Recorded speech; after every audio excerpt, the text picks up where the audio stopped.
Greetings, viewers. I hope that every single one of you is having a great day and you woke up with your chin up, your chest out, and feeling confident, alive, and strong inside. Remember, my friends, we are spiritual beings living a human experience. That's what I think we are. And we need to nurture our physical body, our mind, and our emotions every single day. Even if you didn't feel like getting out of bed, the most important thing is to get out and just do it. Fake it till you become it, as they say. And today I've got a treat for you. I have got a guest on the show who is a success coach, and her name is Kayla Becker, and she is all the way from Chicago. So we're going to talk about success, and we're also going to talk a little bit about yoga and how powerful yoga actually is and how important it can be in this day and age. So firstly, welcome, Kayla. Thank you for coming on, let's call it this show. Awesome. Well, thank you so much for the invitation. It's a pleasure to be here with you today. Oh, that's wonderful, Kayla. So, I mean, Kayla has done a lot of good work in the way of helping people to achieve their goals as a success coach. In fact, she's helped many people, and she is based in Chicago in the United States. So I'm just honored to have her on the show, and I just want to ask some questions about success and how perhaps what sort of people tend to come to you, and what does a typical day look like for you, Kayla? Awesome. Well, great question. So the first question in regards to what people typically come to me, they come to me for many different types of reasons. Typically, all the individuals that I work with are individuals that want to make some type of change in their life, or they want to create something new in their life. It could be something like emotionally within themselves or mentally within themselves that they want to overcome, and they want to feel better about their life, for lack of a better word. Other people have a specific goal that they want to accomplish in regards to their work, and they're looking for assistance with it.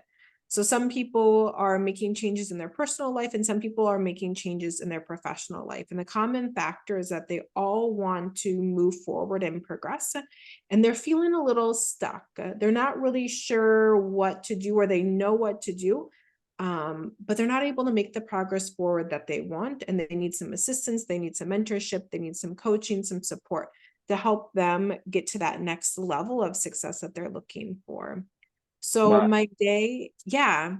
Do you have any questions in regards to that? That's very interesting. No, no, no. I mean, that's very interesting. So they feel stuck. They're not. They get to a certain stage, and then they don't know what to do. Or is it a case of procrastination sometimes, or is it other things? Is it maybe a mental block? As I just don't know what to do or what is the right thing to do.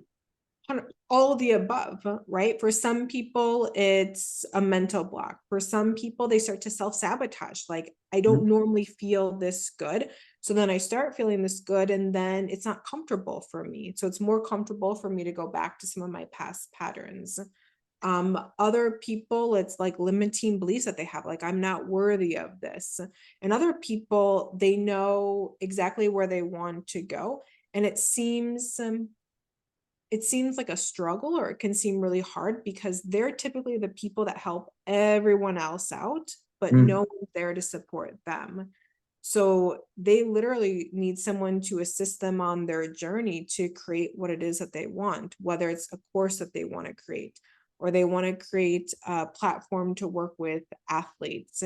And they need assistance of someone else to help them think outside the box, someone else to assist with the planning and the organization of it, to help them continue to make progress forward. Because sometimes those changes, when we're stepping to new levels of our own potential, are a little unnerving, right? We're stepping onto Mm. new territory, and I liken it to a child, right, who's getting their feet underneath of them, right? Like Mm. they stand up for a little bit and they feel steady, and then then they sit back down on the ground, and then they fall Ah, for a little bit, right? And then they yeah, stand makes back up sense. and they're holding on to something, they feel really firm, or they got their mom's hand or their dad's hand and they can take a couple of steps forward, and then they kind of sit back down, right? And it's that Mm. process that we go through when we're looking to create anything in our life. And sometimes we need that other set of hand, right, to hold us and to assist us as we move forward, not because we lack anything within ourselves. It's more that we just need a little assistance, just like a child does. And that's what I provide to the individuals that I work with, a framework, the tools, the Wow. structure to help them move forward. That's brilliant. I mean, we certainly do need a lot of people with your skills in this day and age. And, during the pandemic, a lot of people lost their business. A lot of people were set back by something that they didn't really foresee.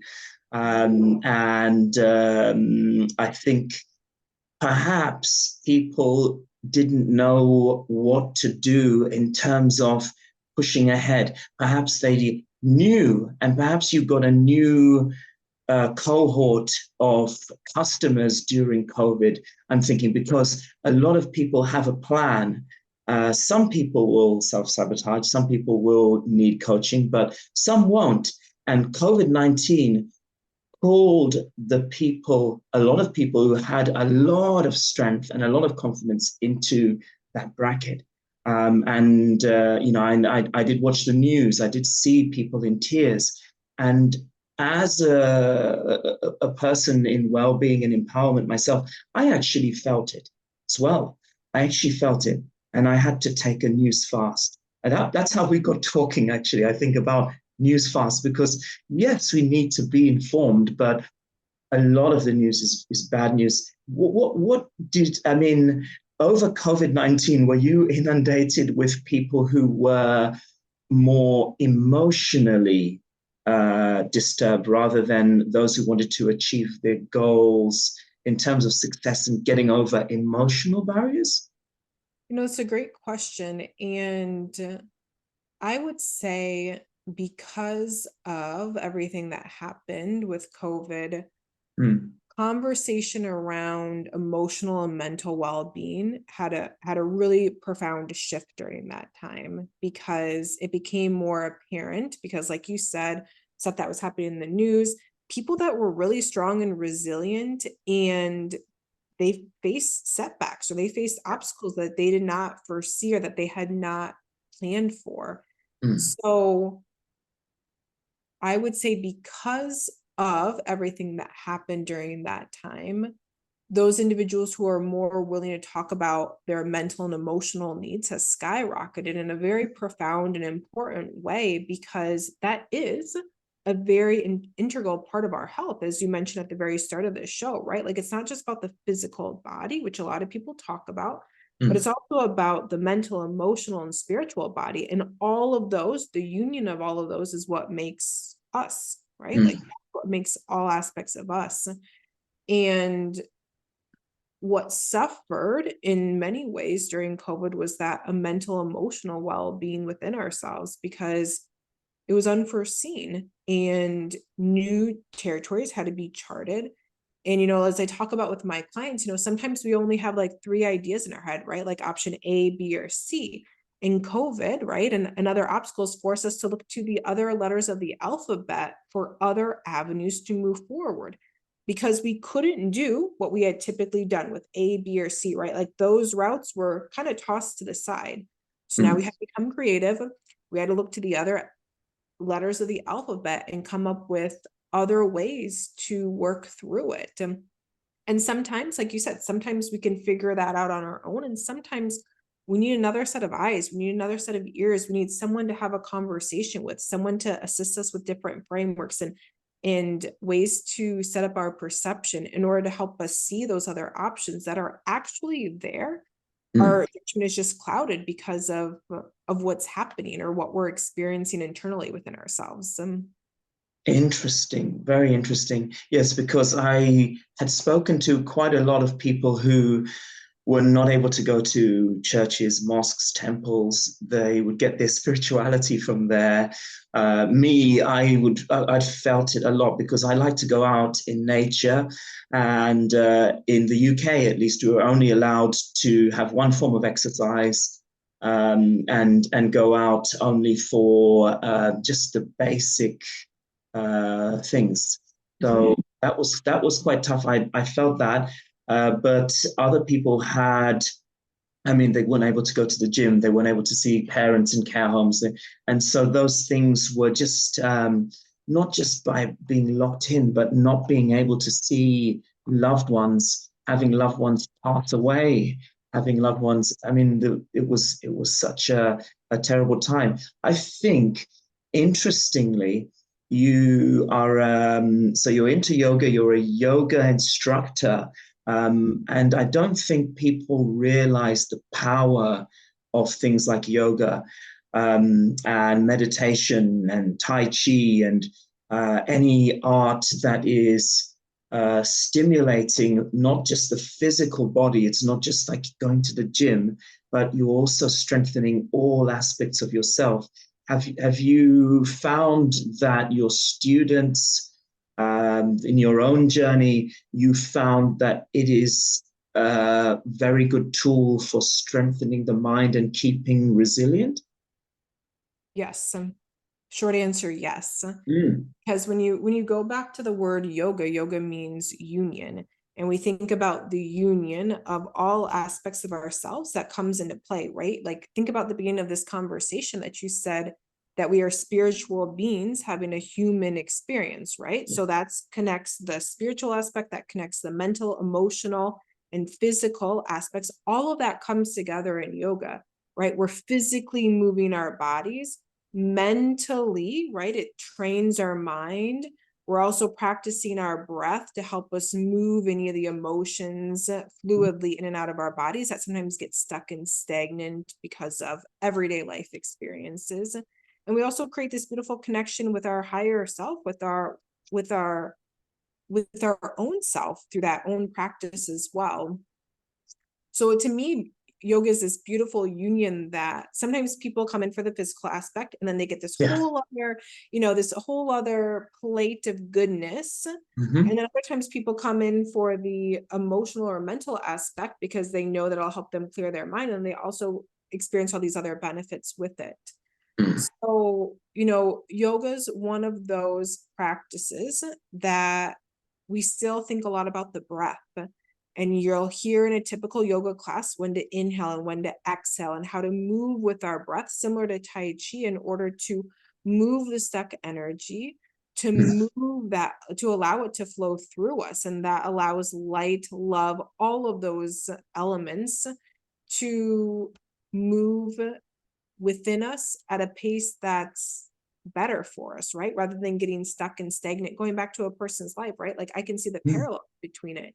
You feel stuck and stagnant in your life, and then you also have stuck and stagnant energy within your own self that needs to be moved and harnessed in a different way. And That's very powerful. That is so powerful, Kayla. I mean, those watching, I'm sure you are inspired viewers. I'm sure that you are hearing a lot of very wise pieces of information here coming from Kayla. And perhaps, Kayla, if you could give them maybe anything that they could do to see, everyone is looking for a quick fix, unfortunately. And I know in the world of Tai Chi and Qigong that there's no quick fix. You have to keep practicing. Sometimes you won't feel like practicing, but there are some little things that perhaps we can do